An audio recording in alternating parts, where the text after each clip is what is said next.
क्या आपने कभी सोचा है कि ध्यान और तपस्या का असली रहस्य क्या है? क्या हम उन तकनीकों को समझ पाए हैं जिनसे हमारे जीवन में शांति और संतुलन आ सकता है? और अगर हम इनका सही तरीके से अभ्यास करें तो क्या हमारी सोच, हमारी खुशहाली और हमारा शरीर भी पूरी तरह से बदल सकता है?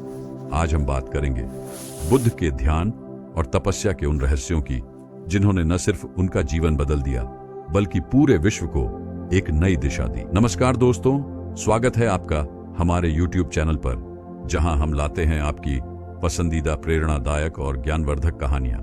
आज हम एक ऐसी कहानी पर चर्चा करेंगे जो शायद आपने पहले कभी न सुनी हो। यह कहानी है बुद्ध के ध्यान और तपस्या के रहस्यों पर, जो न केवल उनकी आत्मा को शुद्ध करने के लिए थे बल्कि उन्होंने इन्हें हम सभी के लिए एक अमूल्य धरोहर बना दिया। तो चलिए शुरुआत करते हैं सिद्धार्थ गौतम की यात्रा से। आप जानते हैं कि बुद्ध का जन्म एक राज परिवार में हुआ था और उनके जीवन में शुरू से ही शाही सुख सुविधाएं थीं। लेकिन क्या आप जानते हैं कि इन सभी भव्यताओं के बीच भी एक खालीपन था जो सिद्धार्थ को परेशान करता था?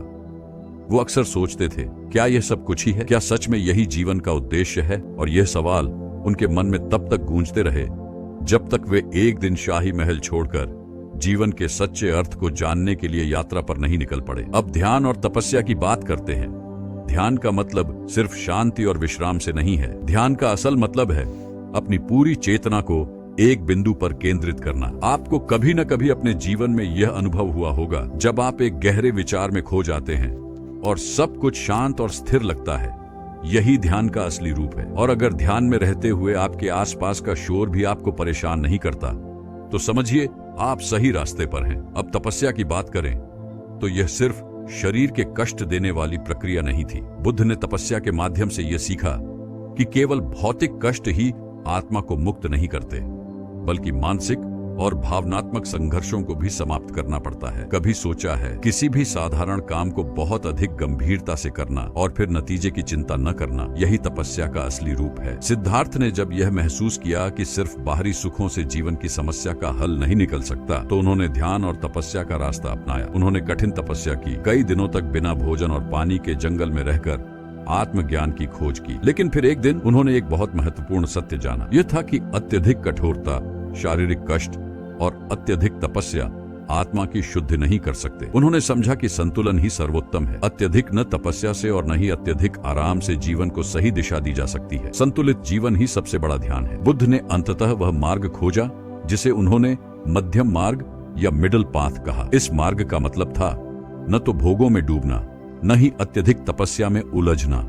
इसका मतलब था जीवन के हर पहलू में संतुलन बनाना। यह वह समय था जब बुद्ध ने अपना सर्वश्रेष्ठ ध्यान किया और आत्मज्ञान की प्राप्ति की। यह केवल एक मानसिक अवस्था नहीं थी बल्कि यह एक पूरी तरह से नए दृष्टिकोण का जन्म था। अब ध्यान और तपस्या के तकनीकी पहलू पर ध्यान दें। ध्यान में बुद्ध ने एक ऐसी तकनीक अपनाई जो समानुभूति या माइंडफुलनेस के नाम से जानी जाती है।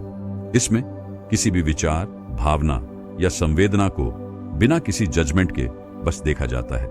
यह समझना कि आपके भीतर हर विचार और भावना एक गुजरते हुए बादल की तरह है जो बिना रुके चलता रहता है। सोचिए, अगर आपके दिमाग में बिना रुके विचार आते रहें और आप उन्हें बिना किसी नफरत या प्रेम के देख सकें तो आपके दिमाग में शांति ही शांति होगी। तपस्या की तकनीक, जिसमें ध्यान और मानसिक परिशुद्धता को जोड़ा गया, वह विशेष रूप से शरीर और मन के बीच संतुलन बनाए रखती थी। बुद्ध ने यह सीखा कि जब शरीर और मन दोनों एक दिशा में काम करते हैं तो आत्मा को सुकून मिलता है। मैंने भी एक बार ध्यान की कोशिश की थी और यकीन मानिए यह एक बहुत बड़ा अनुभव था। शुरुआत में मुझे लगा कि मैं किसी अजीब दुनिया में जा रहा हूं, लेकिन धीरे धीरे मैंने महसूस किया कि यह सिर्फ एक शांतिपूर्ण और सशक्त अनुभव है।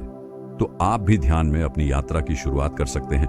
बस आपको शुरुआत करनी होगी। ध्यान के दौरान अगर आपके दिमाग में अचानक कोई विचार आए तो गुस्सा मत होना। ये तो वैसे ही है जैसे आप अपने पुराने जमानतदार दोस्तों से फिर से मिलते हैं और सोचते हैं कितने दिन बाद याद किया। दोस्तों, बुद्ध का ध्यान और तपस्या का रहस्य केवल शारीरिक और मानसिक शुद्धता तक सीमित नहीं था। यह हमारे जीवन को एक दिशा देने का माध्यम था। बुद्ध ने जो शिक्षा दी वह हमें सिखाती है कि अगर हम जीवन में संतुलन बनाए रखें और अपने विचारों को नियंत्रित करें तो हम भी अपनी आत्मा को शुद्ध कर सकते हैं। तो क्या आपने ध्यान और तपस्या की यह प्रक्रिया अपने जीवन में अपनाई है?